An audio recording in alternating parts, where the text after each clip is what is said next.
Hello students. இன்னைக்கு நம்ம organic conversion halo alkane halo அரீனில் ப்ரோமோ மீத்தேன் டு ப்ரப்பனோன் பார்க்க போகிறோம். சரிங்களா? Structural formula எழுதிடலாமா?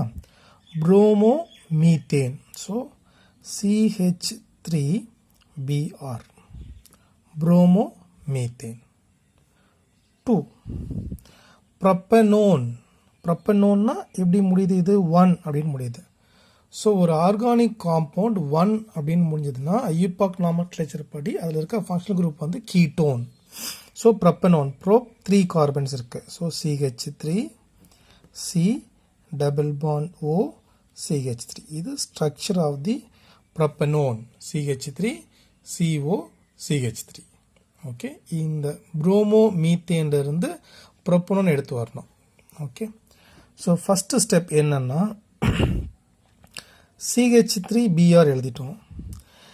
நல்லா கவனிச்சிங்க, இங்கே Br வெளியில் போகணும். அது போக நமக்கு 2 கார்பன் உள்ளே வர வேண்டியிருக்கு. எக்ஸ்ட்ராவாக கார்பன் உள்ளே வரணும். ஓகே, ஸோ எப்போவுமே வந்து இங்கே ஒரு Br இருக்குது.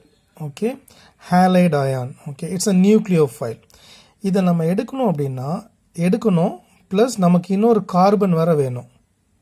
அப்போ நம்ம ப்ரிஃபரபிள் ஒரு ரீஏஜெண்ட் வந்து KCN பொட்டாசியம் சயனைடு. ஓகே, நம்ம அப்படி பொட்டாசியம் சயனைடு போடுறப்போ இந்த சயனைடு இருக்கு இல்லைங்களா, இது K + Cn மைனஸ். இதுவும் ஒரு நியூக்ளியோஃபைல். இது nucleophile Br minus Cn minus. So substitution நடந்துடும். ஸோ CH3Cn மீத்தைல் சயனைடு கிடச்சிட்டோம். ஸோ நம்ம எக்ஸ்ட்ரா இன்னொரு கார்பனை எடுத்து வந்துட்டோம். ஓகேங்களா? ஸோ செகண்ட் ஸ்டெப்பில் அந்த மீத்தைல் சயனைடு எடுத்துட்டோம். இப்போ இன்னொரு கார்பன் வேறு கொண்டு வரணும். நமக்கு ப்ராடக்டில் 3 கார்பன்ஸ் வேணும்.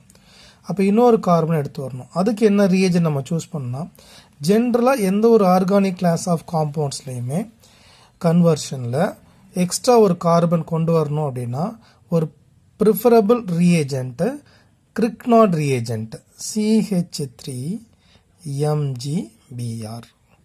ஸோ இதோட ஜென்ரல் ஃபார்ம் வந்து RMgX. இது பேர் தான் வந்து கிரிக்னாட் ரியேஜென்ட். ஓகேங்களா? ஸோ கிரிக்னாட் ரியேஜென்ட் ஆட் பண்ணிட்டோம் அப்படின்னா நமக்கு என்ன கிடைக்கும்? இங்கே CH3C.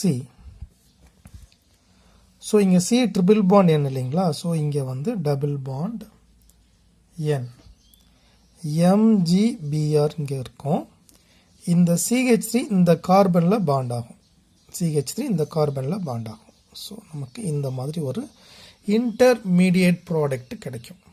Intermediate product. ஓகே,